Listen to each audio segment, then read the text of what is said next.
తెలంగాణ వ్యాప్తంగా రేషన్ పంపిణీ ప్రారంభం. 3 నెలలకు సంబంధించి ఒకేసారి రేషన్ పంపిణీ అయితే ప్రారంభమైంది. తెలంగాణలో మనం చూసుకున్నట్లయితే 3 రకాల సరుకులు అయితే ఇస్తూ ఉంటారు. కందిపప్పు, పంచదార, బియ్యం. అవును, ఎప్పుడు ఇచ్చేదే. బియ్యం మాత్రం ఈసారి మాత్రం దండిగా అయితే ఇవ్వబోతూ ఉన్నారు. 3 నెలలకు సంబంధించి బియ్యం అయితే రాబోతూ ఉన్నాయన్నమాట. తెలంగాణ వ్యాప్తంగా మనకి రేషన్ పంపిణీ అయితే ప్రారంభమైంది. ఈ రేషన్ పంపిణీలో భాగంగా 3 నెలలకు సంబంధించి రేషన్ ఒకేసారి ఇవ్వాలని చెప్పేసి నిర్ణయించడం అయితే జరిగిందనమాట.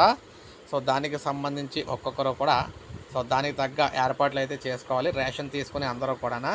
ఎందుకంటే ఎక్కువ రేషన్ అయితే ఒకేసారి ఇవ్వడం వల్ల చిన్న చిన్న సంచులు అయితే సరిపోవన్నమాట. సో ఈ విధంగా మనకి రాష్ట్ర వ్యాప్తంగా ఉన్న రేషన్ కార్డు లబ్ధిదారులందరికీ కూడా తెలంగాణ సర్కార్ అయితే ఈ రోజు నుంచి రేషన్ పంపిణీ అయితే చేయబోతుంది. వారు రేషన్ షాపుల దగ్గర ఆల్రెడీ లోడ్లు అయితే పంపించడం అయితే జరిగింది.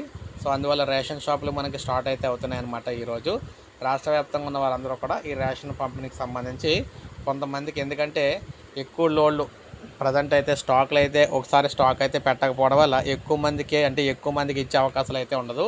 కొంతమందికి ఇవ్వడానికి అవకాశం అయితే ఉంటుందన్నమాట. 15 రోజుల వరకు పంపిణీ అయితే చేస్తారు. సో ఇది మనకి తాజా సమాచారం. రేషన్ పంపిణీకి సంబంధించి ఒక లైక్ చేయండి, సబ్స్క్రైబ్ చేసుకోండి, మన ఛానల్ సబ్స్క్రైబ్ చేసుకోండి.